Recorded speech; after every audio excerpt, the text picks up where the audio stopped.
Hola, muy buenas tardes a todos y a todas que nos acompañan acá de la red EULAS Chamonix. Hoy tenemos el placer de una vez más estar acá con todos ustedes para más un webinar de nuestra red.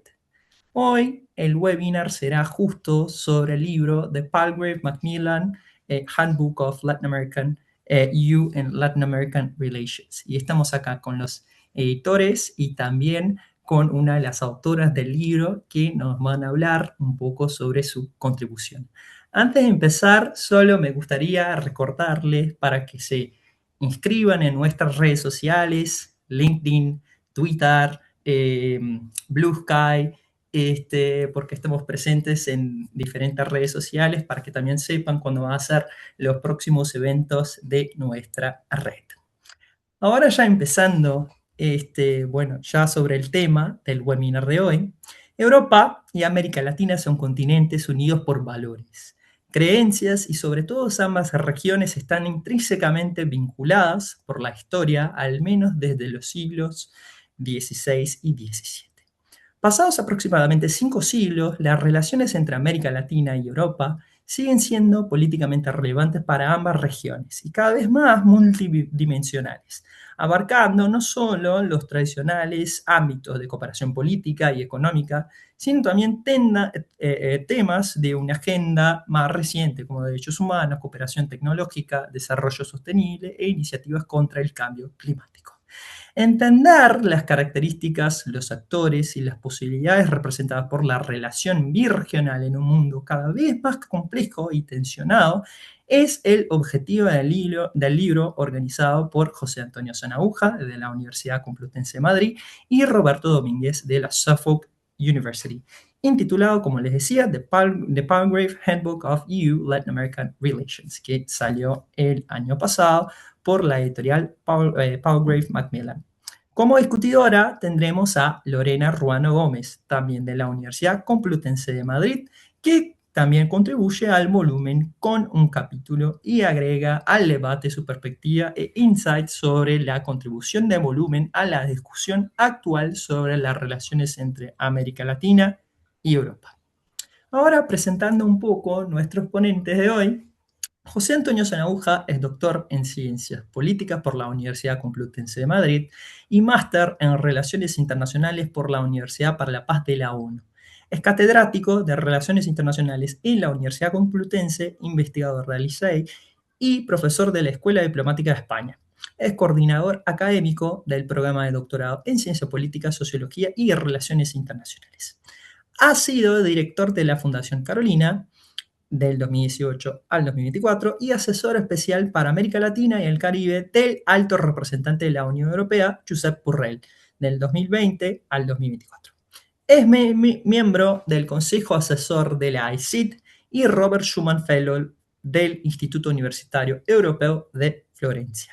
Ha trabajado como investigador y consultor para instituciones europeas, organismos internacionales y ONGs, y fue coordinador del grupo encargado de redactar la nueva Ley Española de Cooperación para el Desarrollo, aprobada en 2023.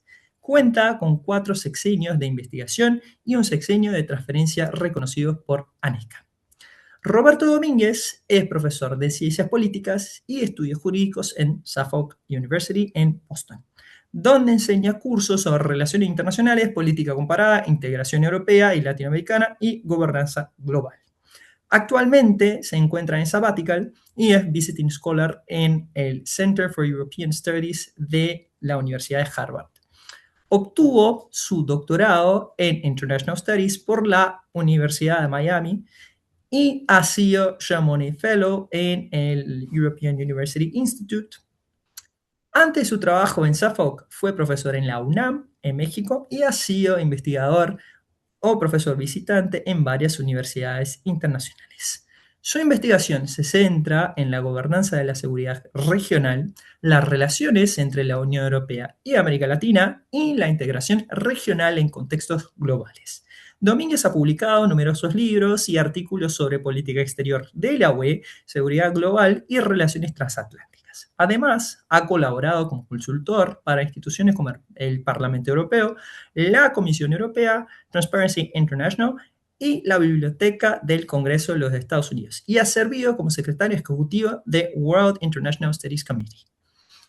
Lorena Ruano es doctora en Relaciones Internacionales por la Universidad de Oxford y su investigación se ha centrado en la integración europea y en las relaciones entre Europa y América Latina.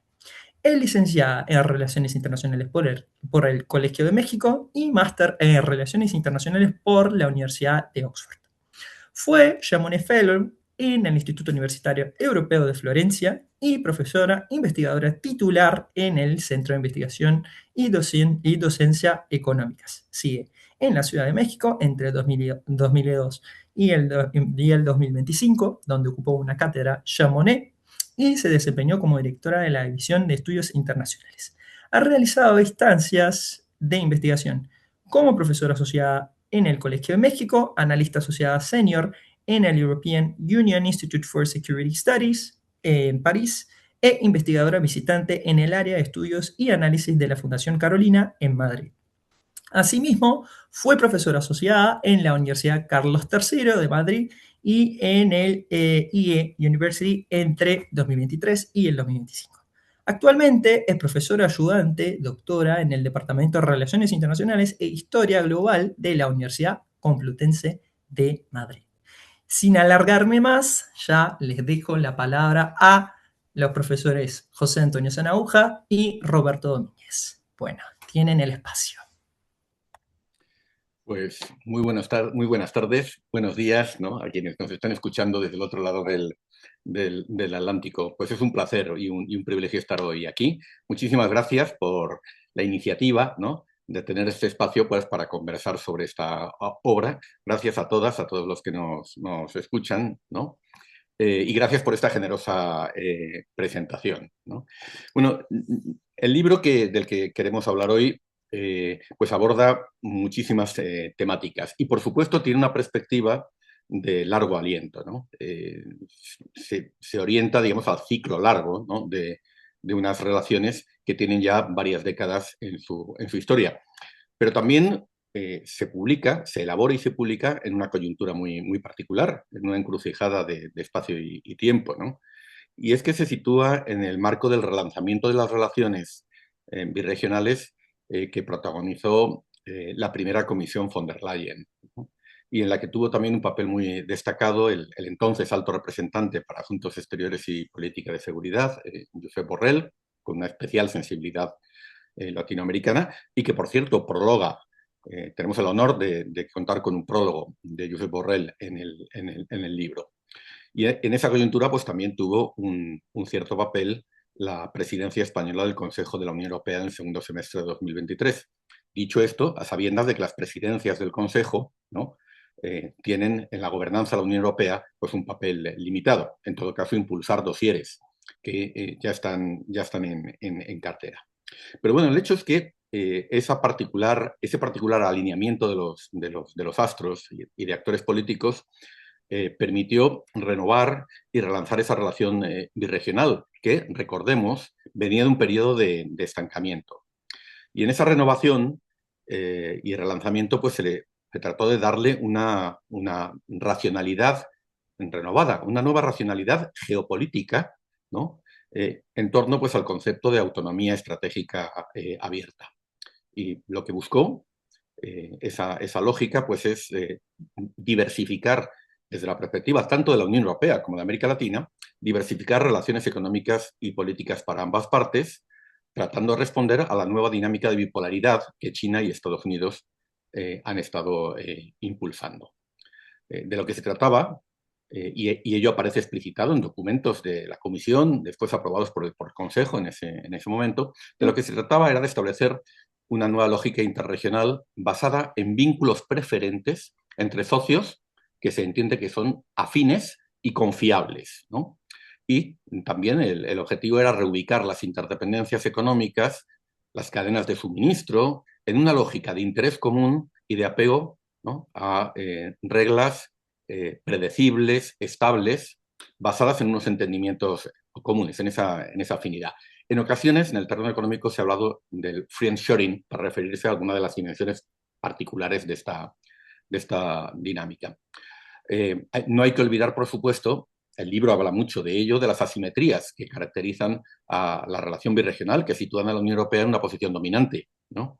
Pero también es interesante observar, es la conclusión de varios capítulos, que en esa lógica de renovación de las relaciones, la Unión Europea trató de dejar atrás un patrón de relaciones clásico norte-sur, basado en unas relaciones comerciales y de inversión asimétricas, y sobre todo dejar atrás la lógica donante-receptor tradicional de la ayuda al desarrollo.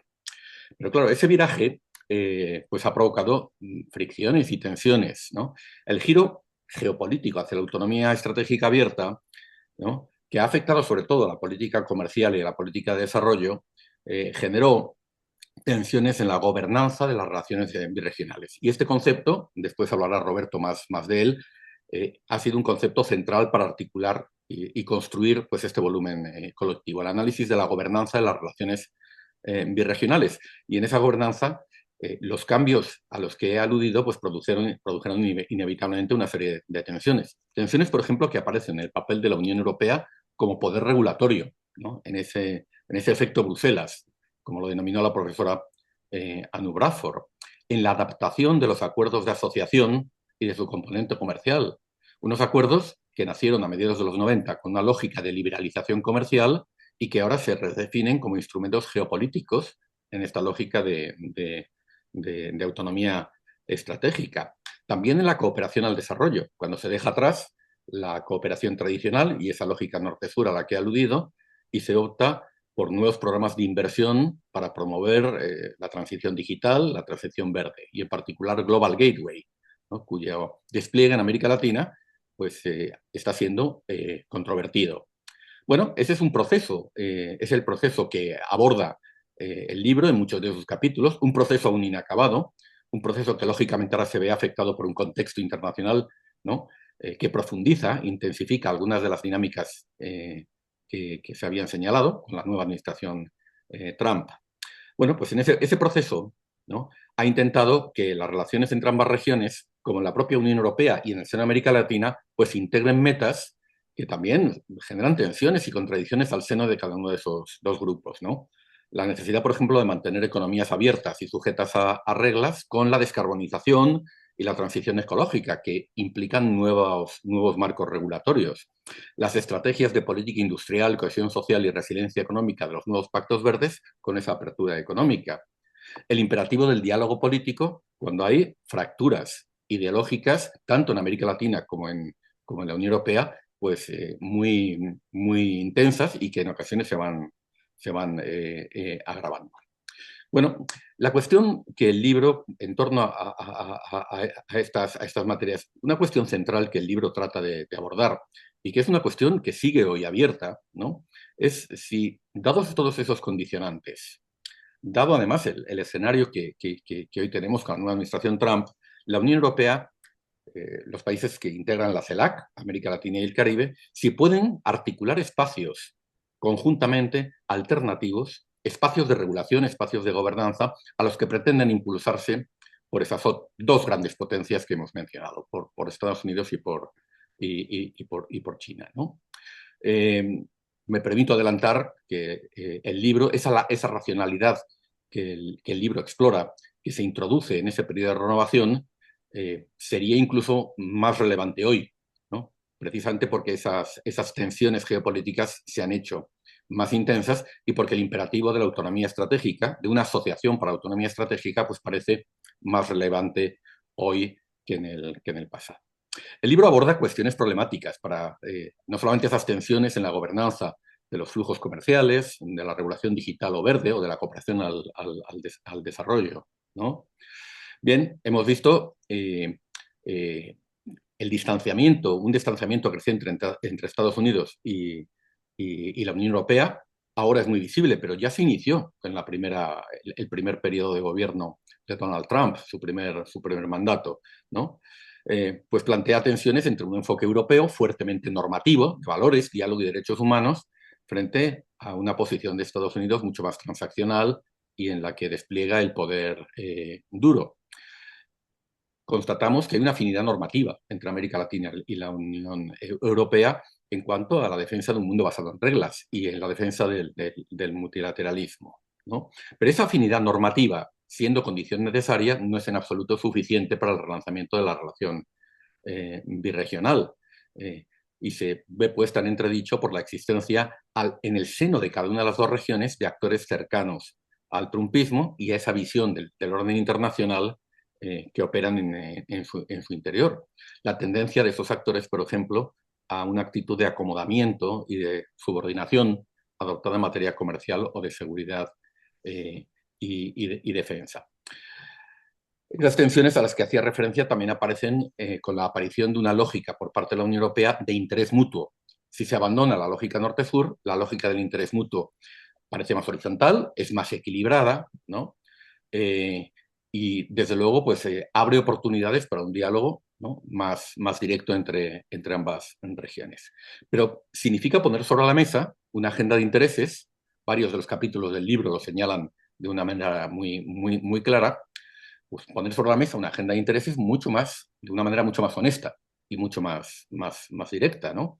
América Latina tendrá que dar respuesta a las nuevas prioridades europeas sobre acceso a materias primas críticas, tendrá que dar respuesta a las exigencias europeas de estándares ambientales más exigentes, por ejemplo, los del Pacto Verde Europeo, o ahora su sucesor rebajado, ¿no? El Pacto por una Industria Limpia. Esa agenda verde, por ejemplo, que es una demanda ciudadana en Europa, pero que muchos gobiernos latinoamericanos ven como una muestra del neoproteccionismo verde.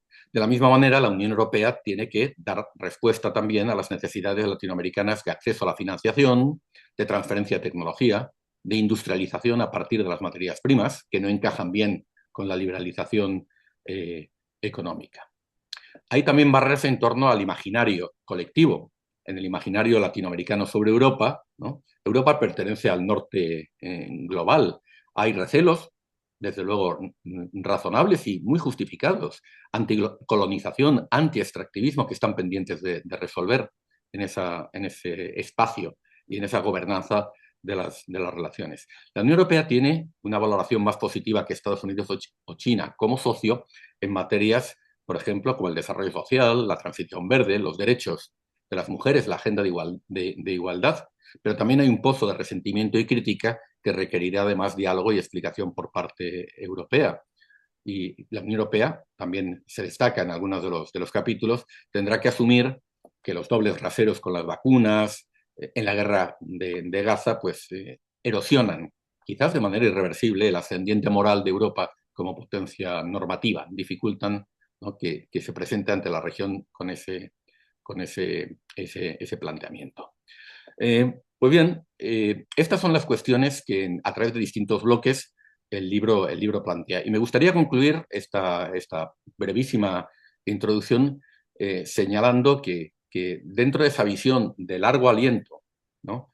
que tiene el libro, pero de esas coordenadas concretas en las que el libro se elabora y se publica en ese momento de relanzamiento, se plantea, se discute una racionalidad que, me permito adelantar, hoy tiene incluso más vigencia y más relevancia a tenor de los acontecimientos que hemos vivido en este último año. El año de publicación del libro ha sido también el primer año de la era Trump 2.0, ¿no?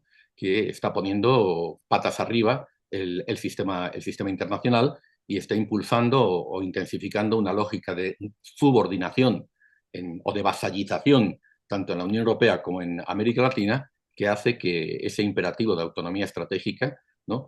Que la relación birregional, a la que la relación birregional puede servir, pues se torne aún más relevante y aún más necesario. Lo que no quiere decir que más posible, ¿no? Pero desde luego esa necesidad está ahí presente y es en parte la que muchos de los capítulos del libro razonan, analizan críticamente, señalan sus posibilidades y sus límites y esa es la discusión que se ofrece a la academia, a los hacedores de política para la discusión de la relación birregional. Muchas gracias.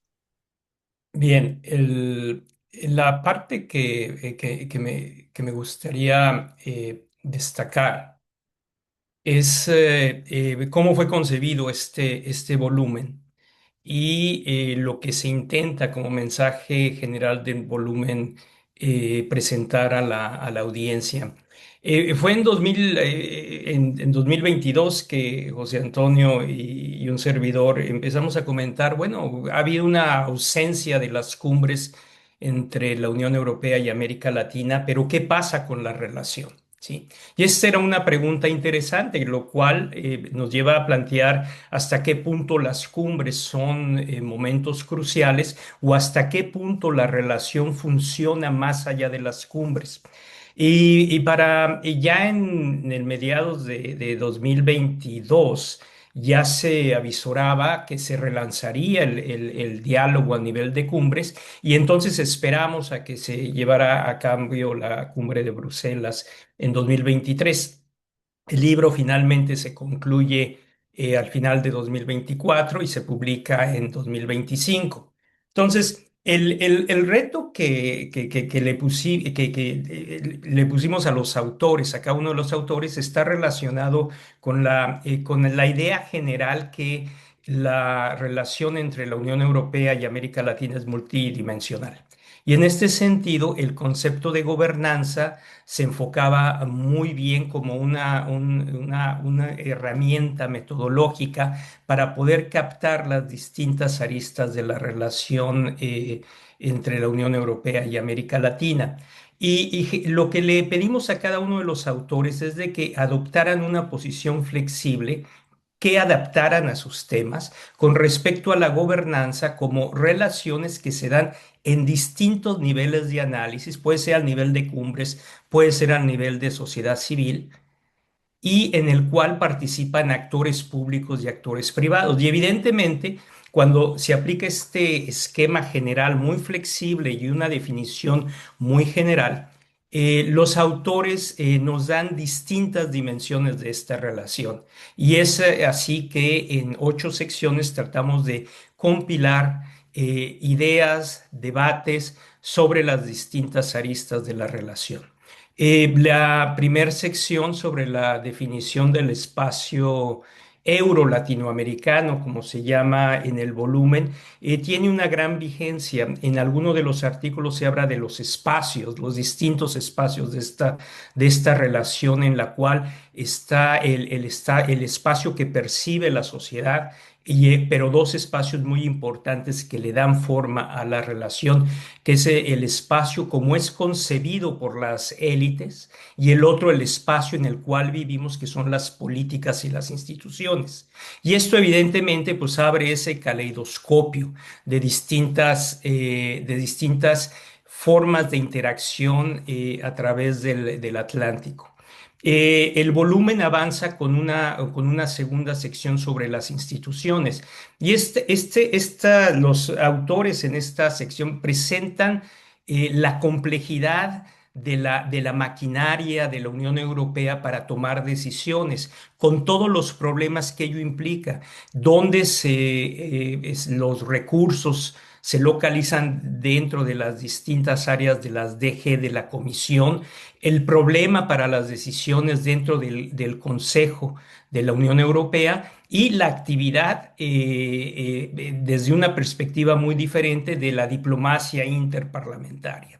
Y es en este sentido que lo que uno puede extraer de esta segunda sección del volumen es que hay una demanda por una mayor eficiencia de las instituciones europeas para realmente generar esa credibilidad institucional en América Latina, pero también normativa.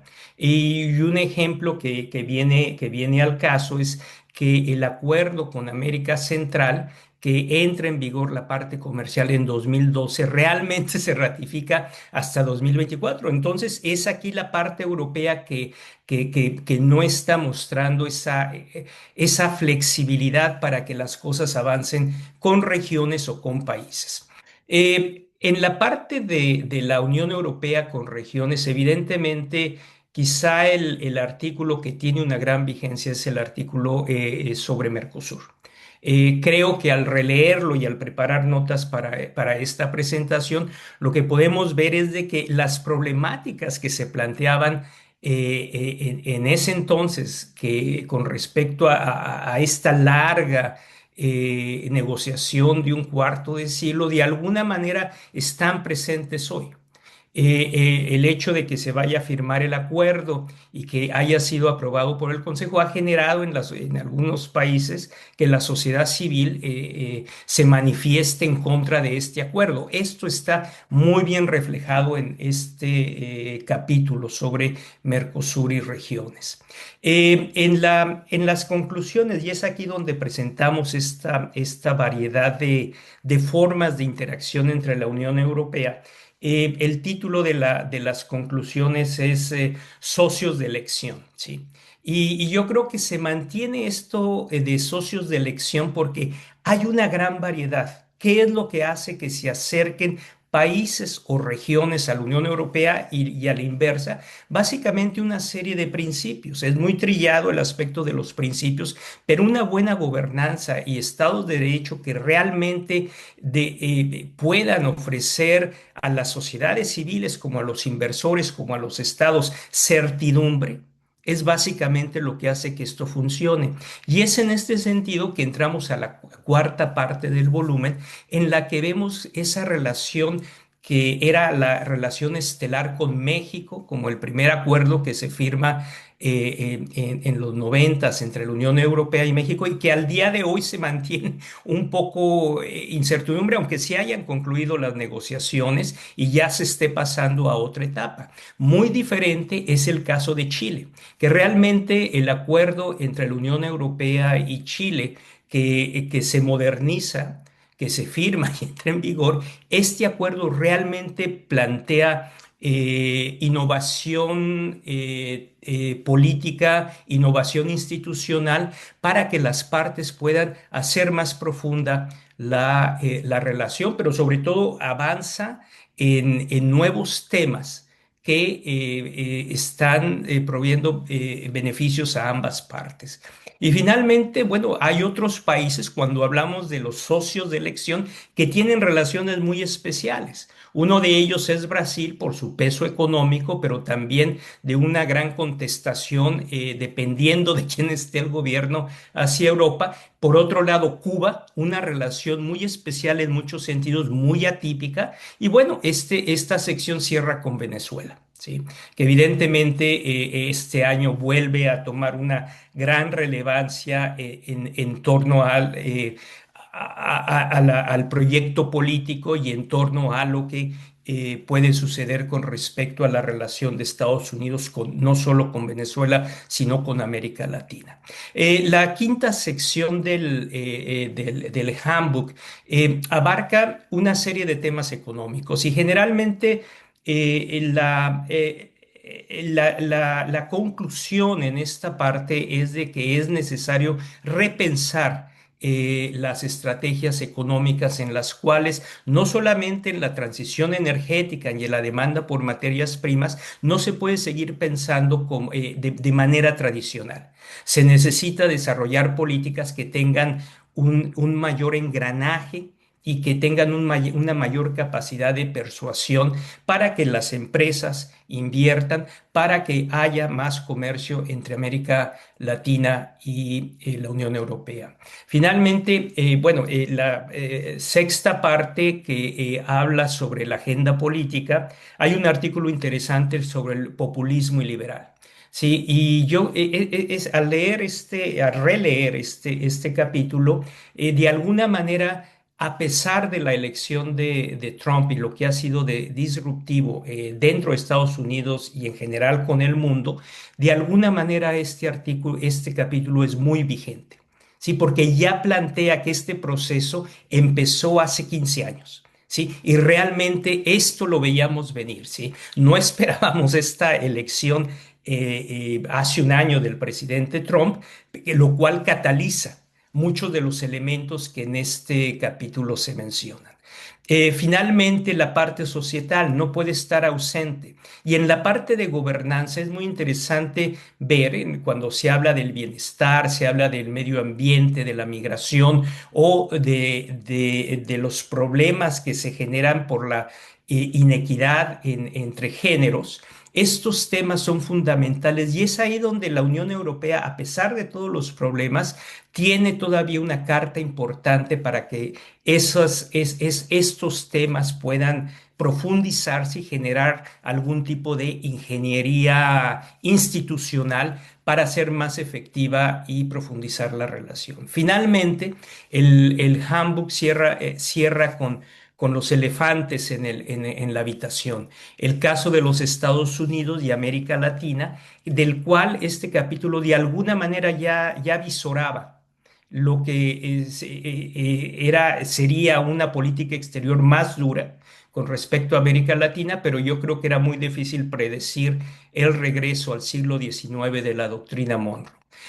China, de alguna manera, es un caso apasionante en muchos sentidos y el capítulo nos ratifica lo que vemos en las calles de América Latina, que ha tenido ha ganado mucho terreno, básicamente, no solamente en la parte económica, pero también en la parte política, con distintas iniciativas de infraestructura. El handbook cierra con el multilateralismo. Y evidentemente cuando se entiende el multilateralismo de manera global, pues se veía que en este capítulo avisoraba que sería muy problemático fortalecer ese multilateralismo. Sin embargo, quizá por el efecto Trump, lo que estamos viendo es un reacomodo.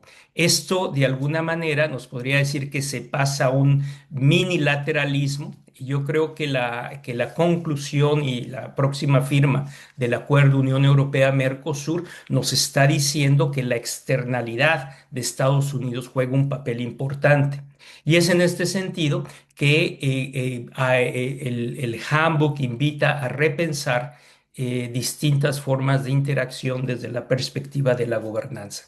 Con esto cierro en 12 minutos una revisión general de las 700 páginas del libro y estamos abiertos a sus preguntas y comentarios. Gracias. Excelente, Roberto y José Antonio. Ahora le paso la palabra a Lorena Ruano. Lorena, tenés el espacio. Muy buenas tardes a todos. Me da muchísimo gusto estar aquí con queridos colegas y agradezco a Víctor organizar el seminario y a la red de ULAS, pues me parece bastante interesante que hablemos de este tema y que demos a conocer los resultados de este libro, al cual me invitaron a participar José Antonio Sanaúja y Roberto Domínguez, pues hace como 3 años más o menos. Yo colaboré con un capítulo, el capítulo de las relaciones Unión Europea-México, y también con la organización de un webinar cuando estuve en la Fundación Carolina, justamente como profesora visitante, investigadora visitante, en el cual pudimos ver avances de cada uno de los capítulos y esto también me permitió tener una visión panorámica de qué era lo que estábamos haciendo y a todos nos obligó de alguna forma a darle mayor coherencia al volumen. Creo que sirvió para todos también tener algo de retroalimentación y entre tantos autores y tantos temas. Este es, yo creo que un texto que se ha vuelto muy importante, que será una referencia obligada para cualquier estudiante o académico que esté empezando a estudiar algún tema de los que tocan a esta relación, pues será un punto de partida, esperemos, útil, ¿no? Porque además, bueno, pues cuenta con una bibliografía actualizada, revisa cuáles son los temas y la evolución histórica en general. Me parece que en ese sentido es un verdadero handbook y que espero las bibliotecas puedan adquirir porque está carísimo. Pero bueno, si lo pueden comprar, cómprenlo. Pero sí está caro porque es un libro de referencia, a mí me parece. Y espero que así se utilice. Em, Déjenme nada más mencionar 3 puntos en esta intervención. Primero, justamente, la amplitud temática y la calidad de los textos. Después me referiré brevemente a mi capítulo sobre relaciones México-Unión Europea, resaltando especialmente aquellos temas que me parece que resuenan en el resto de la relación Unión Europea-América Latina, que no son solo exclusivos del caso de México. Y tengo algunas palabras sobre el tema de Mercosur, dado que justamente se cerró, o parece que finalmente ya se aprobó en el Consejo de la Unión Europea. Con respecto al texto, al handbook, además de decir que efectivamente es un texto obligado para cualquiera que empiece a escribir algo sobre este tema, me parece que la amplitud temática es notable porque va desde temas que abarcan el orden global, como el multilateralismo y la geopolítica, hasta temas muy específicos como es el papel de la Fundación EULAC, ¿no? De un actor en particular. Entonces, realmente abarca todos los niveles que podamos pensar en términos de nivel de análisis, pero también en términos temáticos, ¿no? Desde temas sectoriales, temas de espacio, geográficos, en fin, está el medio ambiente, el comercio, las relaciones políticas, la cooperación, todo lo tradicional, pero también temas como la seguridad, el tema del crimen organizado, el medio ambiente, en fin, está todos los temas que haya uno podido pensar, están ahí. Por otro lado, con respecto a los autores, a mí me gusta mucho, y lo vi sobre todo cuando hicimos este webinar, que hay desde los grandes nombres de toda la vida que han trabajado esta relación, ay, sí, hemos trabajado esta relación desde hace muchos años, décadas ya, ¿no? Estoy pensando, bueno, por supuesto, en los dos directores, coordinadores de la obra, pero estoy pensando en Detlef Nolte, por ejemplo, ¿no? O en Andrea Ribeiro Hoffman, son ya nombres reconocidos en este ámbito, pero también hay nuevos talentos, ¿no? Que presentan trabajos muy interesantes y me gustó que se le abriera el espacio a los jóvenes investigadores que tienen cosas nuevas que decir, porque a veces los viejos ya nomás nos repetimos. Entonces, me gustó mucho, por ejemplo, la participación de Bruno Teodoro Luciano, hablando, que puso de relieve las relaciones interparlamentarias de una manera que a mí jamás se me había ocurrido ver, por ejemplo, ¿no? O Aranza Gómez Arana, que también le dio un enfoque muy interesante a su capítulo. Entonces, bueno, esto me parece que es también importante porque trae cierta frescura en el enfoque del tema, ¿no? Ahora, claro, es un libro inmenso, de más de 650 páginas, 33 capítulos, 8 secciones, hay de todo, ¿no? Hay calidad más variable, pero también hay para todos los gustos, ¿no? Ahora, déjenme referirme brevemente a mi propio trabajo, un poco para darles una idea de qué es lo que yo hice en este capítulo. Lo que yo argumento, digamos, es sobre todo en lo particular de México, en esta relación birregional, ¿no? Es que es la relación de la Unión Europea con América Latina más institucionalizada, porque fue el país con el que primero se firmó un acuerdo de asociación que fue la estrategia, digamos, desde los 90 en adelante, que siguió la Unión Europea, fue tratar de firmar estos acuerdos de asociación, que incluyen asociación económica, o sea, libre comercio, pero también tiene una parte de cooperación y tiene una parte de diálogo político. Y México fue también definido como socio estratégico. En 2007 solamente hay dos, que son Brasil y México, ¿no? Y lo que yo argumento en este capítulo es que estamos viendo, debido a diversas presiones, tanto a los cambios globales como al cambio particularmente importante dentro de México en los últimos años, estamos viendo un proceso de desinstitucionalización. Roberto Domínguez habló justamente del tema de la gobernanza y yo lo que observo en la gobernanza de las relaciones México-Unión Europea es que en los últimos 15 años ha habido un proceso en el que se suspenden los diálogos, se retrasan las reuniones, se modifican las prioridades y desaparecen por mucho tiempo las cumbres Unión Europea-América Latina. que eran una parte importante que animaban esta relación. eh, y de hecho lo que observamos es un retraso muy importante en la finalización del nuevo Acuerdo Global Modernizado, que de hecho empieza México a renegociar antes que Chile y Chile acaba antes, ¿no? Entonces, esto es lo que yo vi, que tiene que ver sí con tendencias globales, pero que también tiene que ver con el cambio de régimen político en México desde 2018. El comercio, a pesar de esta desinstitucionalización, el comercio y los intercambios continúan. Esto es interesante.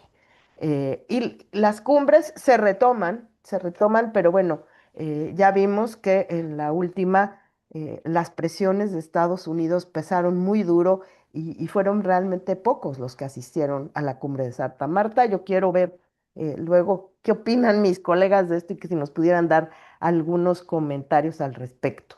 Y bueno, con respecto al último tema, que era el de Mercosur, que parece que ahora sí, ¿no? Ojalá que sí. Parece que se ha superado el proteccionismo agrícola europeo, más bien Francia no pudo usar una minoría de bloqueo. Ahora están protestando en Bruselas los agricultores y en varias capitales de Europa. Y a mí lo que me parece que vamos a ver es probablemente un proceso de renacionalización de la PAC, de la política agrícola común, como resultado de este acuerdo, porque va a ser un excelente pretexto para empezar a dar ayudas nacionales de alguna manera, si no se considera que las protecciones de Bruselas son suficientes. Em, lo que llama la atención también de la firma de este acuerdo, que llevamos 25 años diciendo que se va a firmar y no se firmaba, ¿no? O que parece que ya en febrero se va a firmar, ¿no? Es que ha habido una serie de cambios globales y que efectivamente la amenaza común de Estados Unidos destruyendo el orden basado en reglas, sobre todo en la parte comercial, fue un factor importante, por lo menos desde el lado europeo y ciertamente desde el lado de Brasil, que empuja a romper el impasse que lleva 25 años bloqueando la firma de este acuerdo. El impacto de estos cambios globales, por lo tanto, es considerable. Em, es un acuerdo que además de reforzar el comercio y las inversiones y las relaciones entre ambas partes, me parece que más que nada tiene un simbolismo muy poderoso y un mensaje al mundo, ¿no? De que los ciudadanos de ambos lados pues siguen queriendo establecer sus relaciones económicas con base en reglas, además de que se busca también promover la ciencia, la educación, los cuidados, etcétera. Em, Finalmente, yo quisiera concluir diciendo que ya pasó tiempo desde entonces, ¿no? Ya el handbook salió el año pasado, pero realmente lo acabamos de escribir pues hace año y medio, sí, hace un año. Y yo quería preguntarles a mis colegas coordinadores, eh, ¿qué sigue vigente y qué no en esta relación de lo que después a un año de la salida del handbook? Y al final también que tiene que ver justamente con lo de la cumbre de Santa Marta.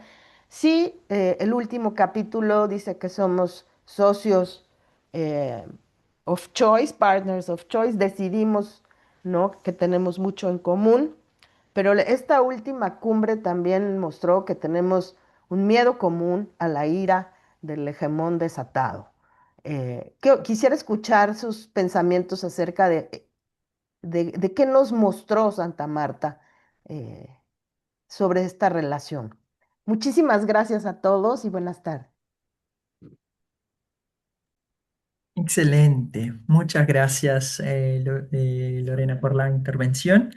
Antes de pasarle la palabra otra vez a José Antonio Roberto, solo quería decirles para todos los presentes acá que la cosa es que después vamos a tener una sesión de preguntas y respuestas. Así que pueden ir empezando a poner todas sus preguntas acá en la cajita de preguntas y respuestas, que después de la respuesta de nuestros ponentes, ahí ya vamos a la sesión de preguntas y respuestas. Entonces siéntanse libres para preguntarles. Bueno, José Antonio y Roberto ahora tienen la réplica.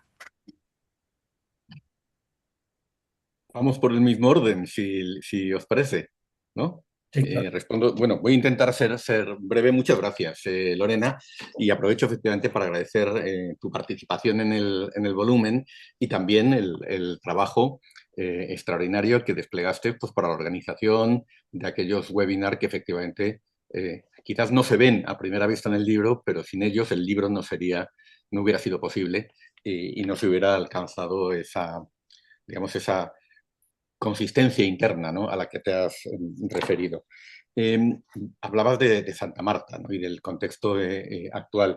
Yo creo que, eh, como todo, no hay respuestas unívocas y la Unión Europea está dando señales en uno y otro, y América Latina señales en uno y otro, en otro sentido, ante lo que ha sido este vendaval, ¿no?, este tsunami Trump 2.0, ¿no? Sabíamos que iba a ser más articulado, disruptivo, estratégico, organizado que el Trump 1.0. Pero también creo que muchos estamos sorprendidos de hasta dónde está llegando esta presidencia, ¿no? En Venezuela, pero también en Groenlandia, o desde luego con esa alianza con Putin, ¿no? Cada vez más evidente, ¿no?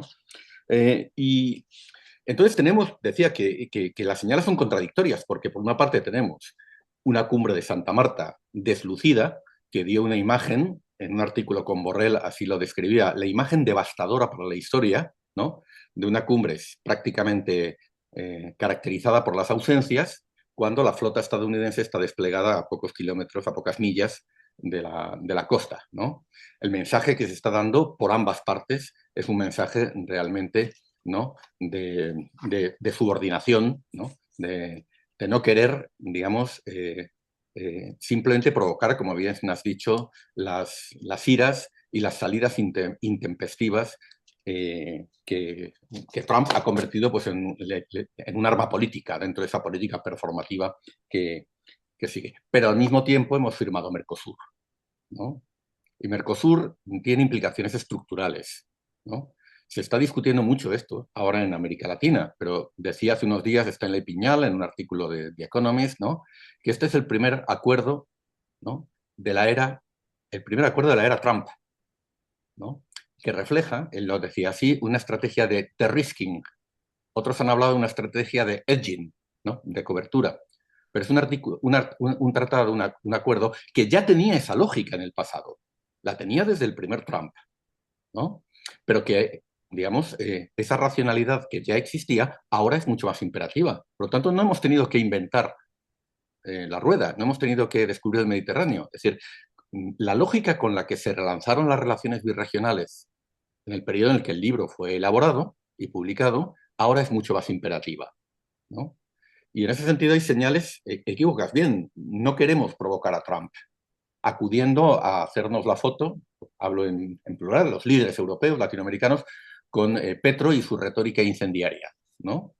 Y se prefiere, digamos, no provocar las iras de esa potencia desatada en América Latina. Pero al mismo tiempo damos pasos firmes y el acuerdo con Mercosur, si finalmente pasa por el Parlamento Europeo y se ratifica, y desde luego yo creo que estamos ahora en un momento de mayor optimismo al respecto, ¿no?, pues es un cambio estructural y es un cambio de fondo en esa lógica. Y ya para terminar, especialmente cuando hay presiones hacia la vasallización de ambas regiones, ¿no?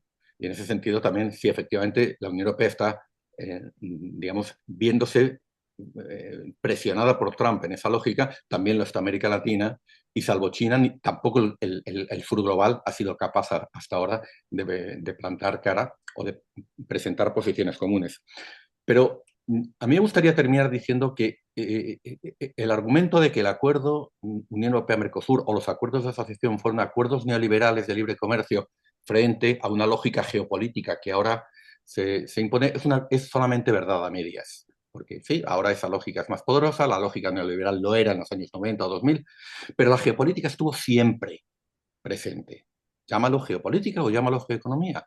El acuerdo, la lógica de acuerdos de asociación que se lanza a mediados de los 90, la lógica internacional, cuando era vicepresidente Manolo Marín, ¿no?, ya era la respuesta europea al desafío geopolítico, y no solamente económico, del área de libre comercio de las Américas, ¿no? toda esa propuesta europea no se entiende. Cuando el ALCA fracasa, cumbre del Mar del Plata, ¿no?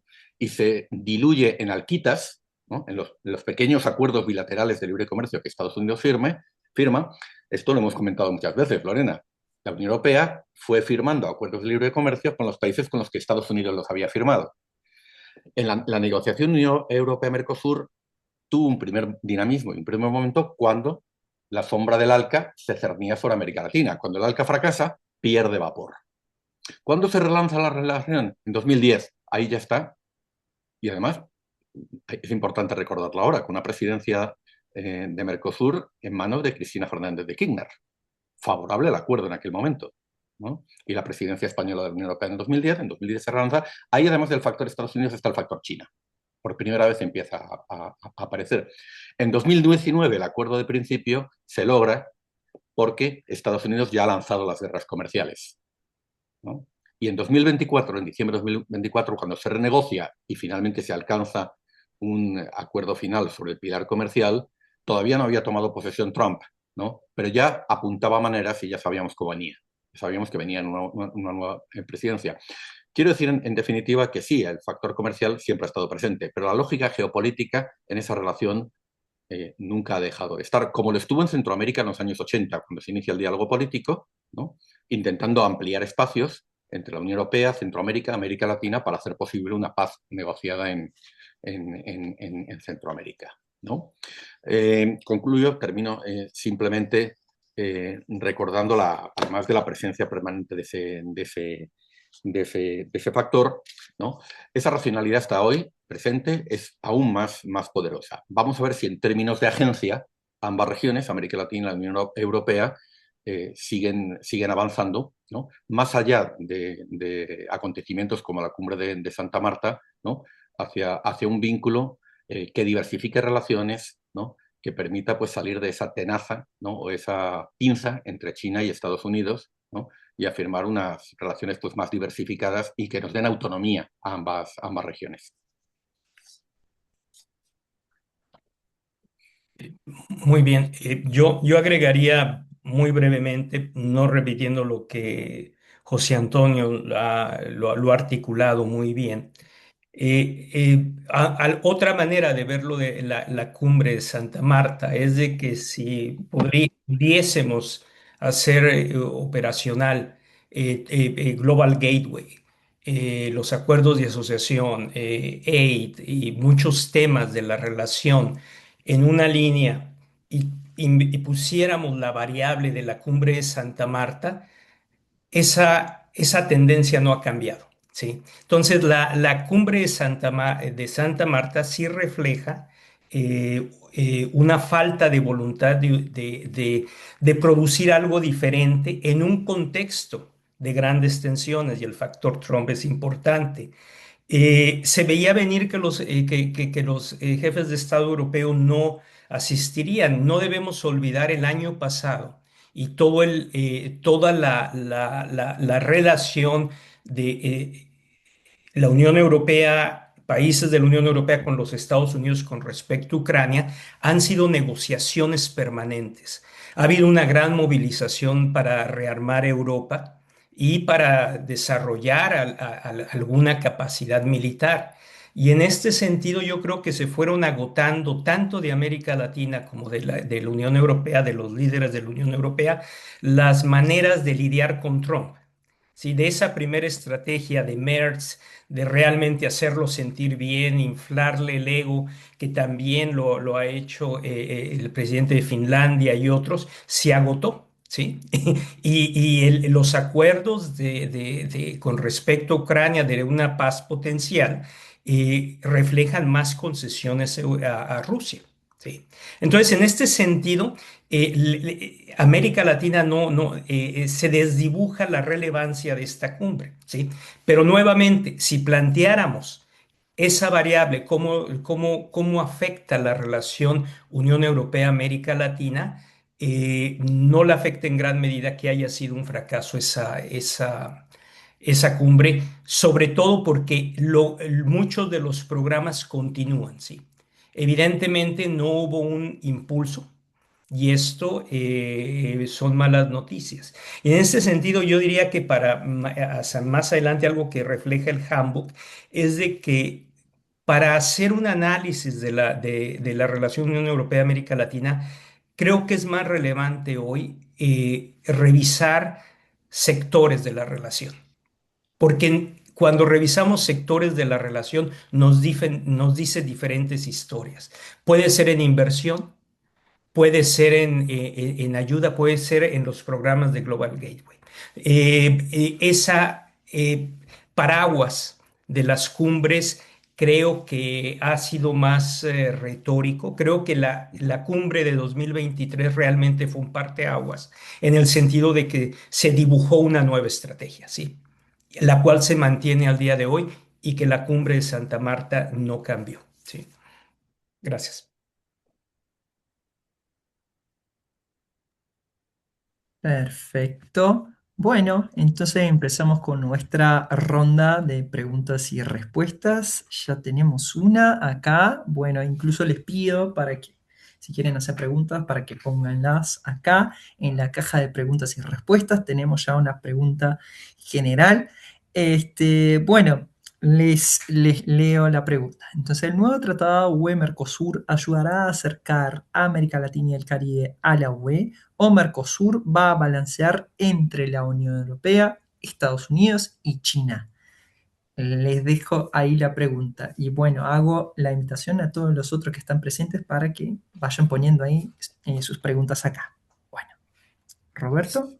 Si puedo hacer aquí el comentario, quizá no respondo directamente a ello, pero el saldo de 2025, las cifras que son publicadas esta semana con respecto a la recomposición del efecto Trump, indican que las relaciones entre China y la Unión Europea en términos de comercio se incrementaron 8% y de China con los países del sur global 12% en 2025. Pongo esto sobre la mesa para quien haya hecho la pregunta, un escenario potencial, si seguimos cómo se ha incrementado la demanda o el comercio de China con otras regiones, puede ser que efectivamente se utilice el Mercosur como una manera de balancear a Estados Unidos. Al final del día, aunque es muy temprano para decirlo, estas cifras nos indican de que ya hay un reacomodo del comercio un año después de la segunda presidencia de Trump. Gracias.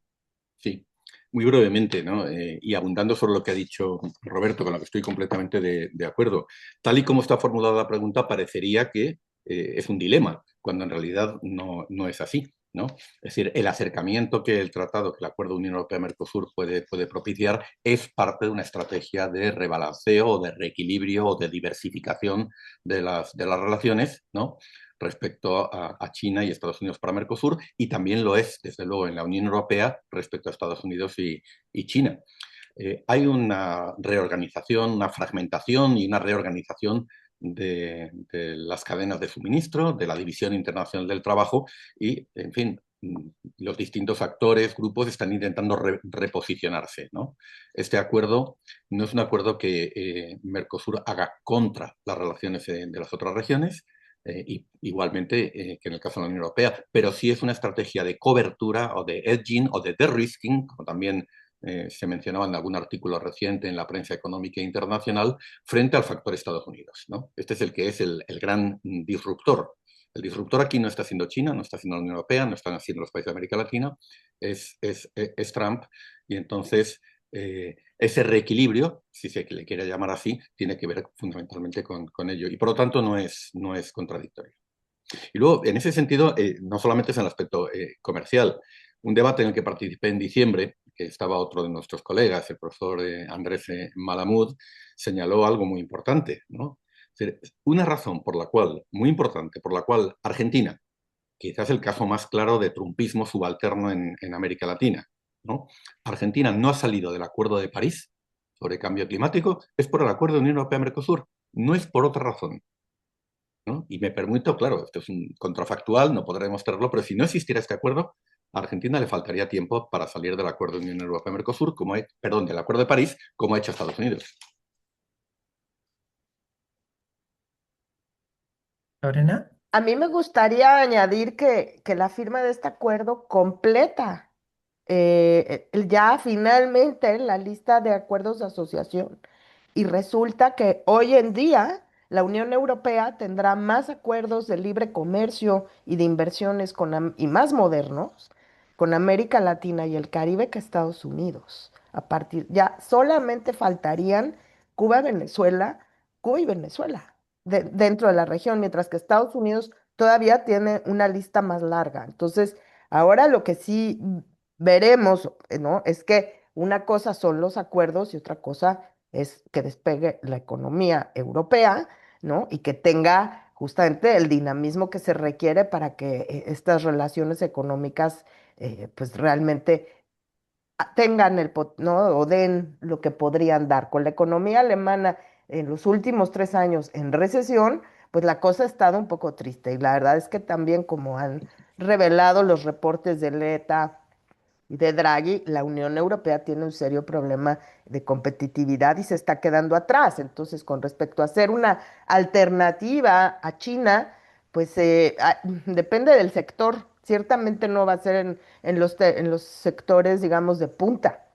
Me preocupa, sino que vamos a ver que esto va a variar dependiendo del sector. Muchas gracias. Y puedo añadir algo muy breve, Víctor, ¿no? Sí, sí, sí, Fíjense, claro. el tono en Bruselas, una vez que se alcanza finalmente, se logra un acuerdo en el Consejo y sale adelante, ¿no? Por mayoría cualificada, sale adelante la decisión del Consejo para la firma del acuerdo de asociación y del acuerdo interino de comercio. Entre los funcionarios, entre muchos líderes, el tono era: bien, lo hemos conseguido, ahora vamos a por el acuerdo con India, ¿no? Es decir, que el Acuerdo Unión Europea-Mercosur también se inscribe desde la perspectiva europea en una lógica mucho más amplia, ¿no? En la que se intenta recalibrar las relaciones con el mundo, buscar nuevos socios confiables, ya partiendo de la premisa de que con Estados Unidos, ¿no? Quizás lo que se ha producido es un cambio estructural y que hay un imperativo, ¿no? De diversificación de relaciones en la que Mercosur es una pieza importantísima, pero no es ni mucho menos la única. Está la India, después viene Indonesia. Es decir, hay todo un conjunto de negociaciones abiertas después de la de Mercosur que pueden cambiar sustancialmente la forma en la que la Unión Europea se inserta en la economía política internacional. Era Ujú. solamente apuntar eso. Bueno, perfecto. Tenemos dos preguntas más. Como ya vamos más o menos cortos de tiempo, voy a saltar la segunda porque me parece que la segunda va a generar mucho más debate. Así que voy directamente a la pregunta de Mónica Velasco, que les agradece por el webinar y les pregunta, y les dice la verdad, quisiera hacer una pregunta sobre el proceso de modernización del acuerdo con México en relación con la postura interna mexicana.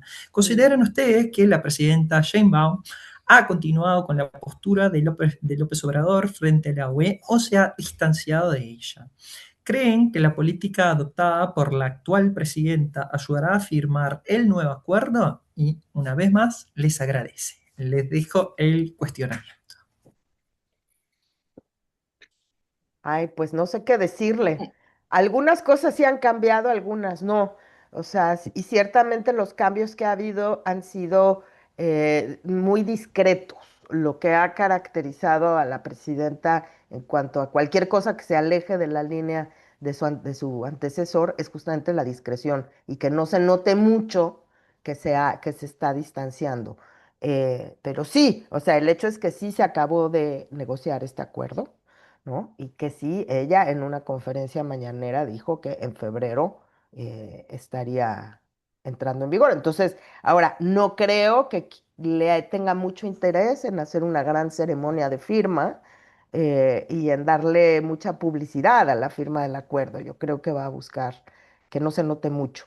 Por otro lado, la verdad es que más bien fue la Unión Europea la que tuvo que echar marcha atrás en el capítulo de energía porque México no lo cambió, al contrario, la contrarreforma energética continuó en este sexenio y lo que pasó fue que la Unión Europea tuvo que revisar esa parte que ya estaba negociada para poder concluir la negociación. Entonces ahí, más que, yo creo que hubo un refuerzo de la postura López Obradorista. Sin embargo, claro, o sea, la presidenta Sheinbaum, como muestra el comunicado conjunto que sacaron a raíz de lo de Venezuela, en donde también participa España, pues, la presidenta Sheinbaum se da cuenta que necesita amigos, ¿no? Y que necesita aliados y que no puede continuar en este aislamiento que ha estado teniendo. Ahora, lo hace de manera muy discreta, pero no agarra el comunicado y lo publicita mucho, ¿no? Porque se firmó con España, que se supone que no nos llevamos, pero la verdad es que en todo lo que no sea al más alto nivel, la relación, por ejemplo, con España está cada vez más volviendo a la normalidad, porque es muy difícil, pues, contener a todos esos actores, muchos de los cuales son individuos privados, ONGs, etcétera. Entonces, me parece que eso está siendo difícil de controlar. Muchas gracias, Mónica. Saludos. José Antonio, Roberto, si quieren agregar algo, solo si quieren.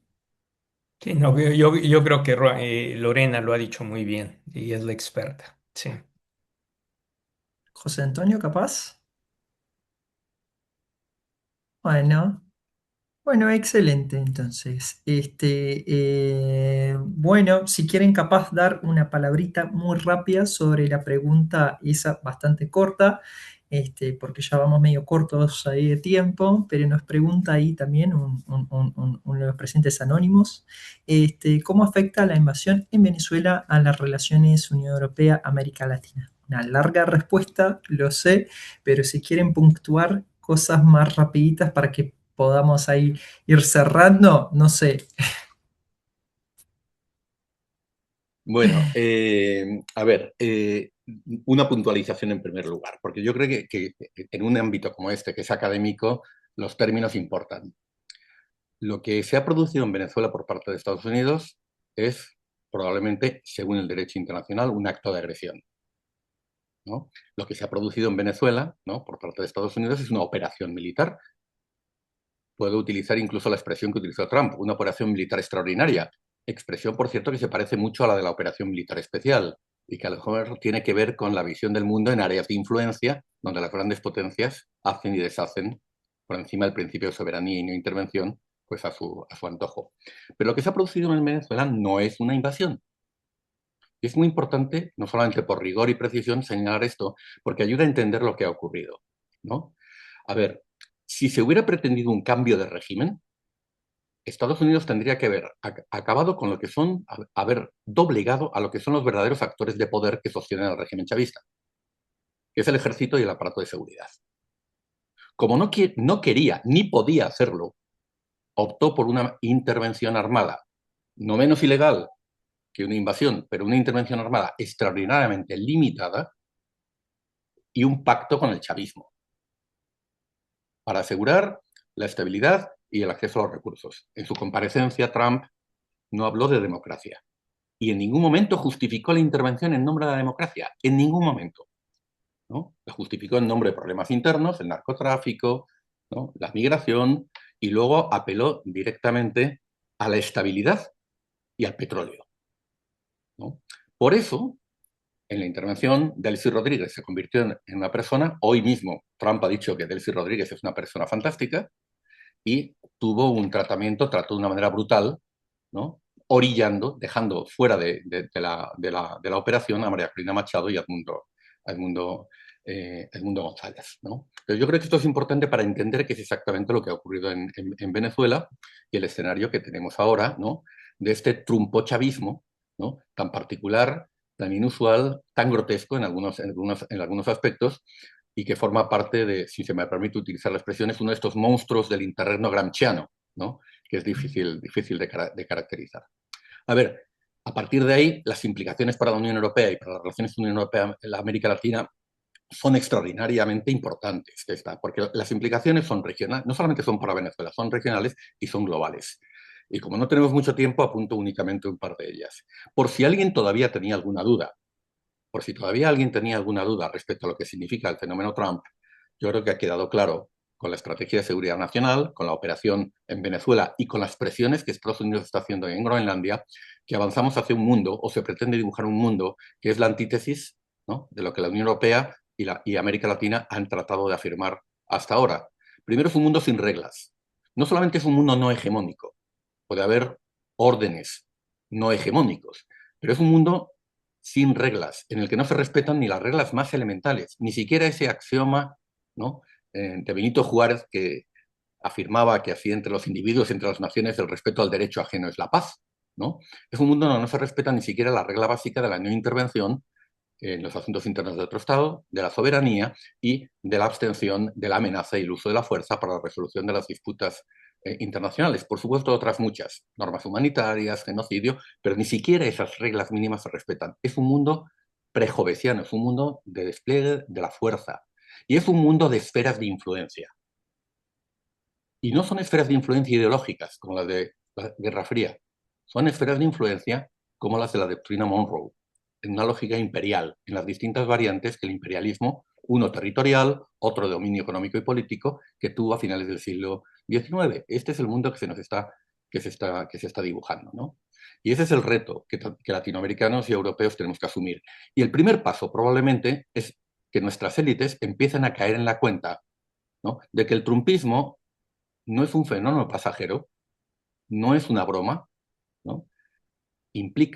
Puede implicar cambios estructurales y que tenemos que responder de alguna manera. Tenemos que responder de alguna manera. Una de esas formas ya está trazada, y está trazada en la relación euro-latinoamericana, y es la búsqueda de autonomía estratégica. La otra es el trumpismo subalterno, la otra es la vasallización. Y este es el dilema que se está planteando. Lo que está ocurriendo en estos días en la Unión Europea, permítame decirlo, es que quizás algunas de esas élites que hasta ahora pensaban, se ha dicho también hace unos minutos, algunas de esas élites que pensaban hasta ahora que podía haber un entendimiento con Trump, que la estrategia, ¿no?, de aplacar a Trump, de hacer concesiones a Trump, podía permitir un cierto entendimiento, no funciona. Al contrario, le envalentona. Bueno, pues vamos a ver qué es lo que ocurre a partir de ahora. Pero estamos justamente en esa coyuntura, en estos días, en estas horas. Bien, yo agregaría algo muy breve a lo que José Antonio muy bien dijo. Se ha criticado la respuesta de la Unión Europea y de algunos países de la Unión Europea con respecto a la operación militar en Venezuela de ser tibia, de ser muy cautelosa. Y la racionalidad de ello está en que esto manda un mensaje a Europa muy claro, ¿sí? Que ahora la presión sobre Groenlandia es seria.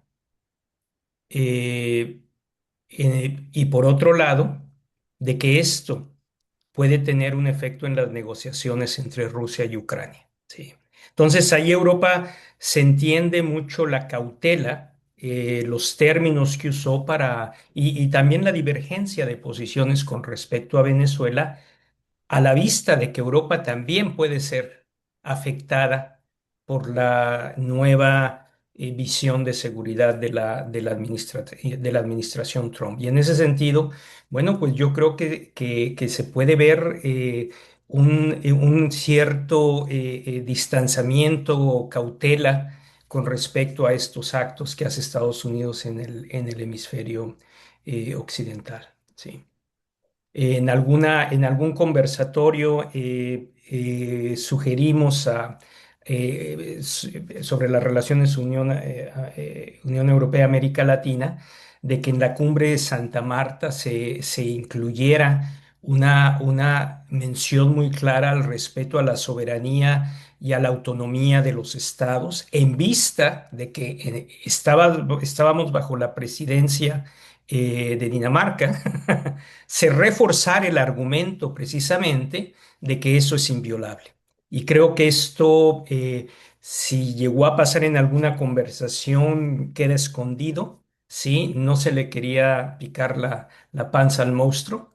Y en ese sentido, bueno, pues ahora Europa se ve afectado por algo que era impensable hace 2 años. Sí. Yo quisiera nada más decir que sí hay un antes y un después eh, de este ataque a Venezuela. Uno, porque es la primera vez que Estados Unidos interviene en América Latina y no dice que es para promover la democracia o para salvar la democracia, y que no va acompañado de un intento de cambio de régimen. Es imperialismo del siglo XIX, o sea, no habíamos visto esto. Eh, y eso cambia el uso de la fuerza de esta manera por parte del que ha sido la potencia hegemónica y principal aliado militar y económico de las dos regiones, que siempre es el elefante en el cuarto del cual no hablamos. Cuando hablamos de relaciones Unión Europea-América Latina, normalmente no nos referimos a esa tercera pata del triángulo que es fundamental y que eh, esa punta del triángulo es realmente donde está teniendo lugar el cambio de régimen. Es ahí. Y esto va a tener consecuencias importantísimas para el orden internacional en términos de los valores que se supone que compartimos entre Europa y América Latina, pero que estaban realmente apuntados por la hegemonía norteamericana.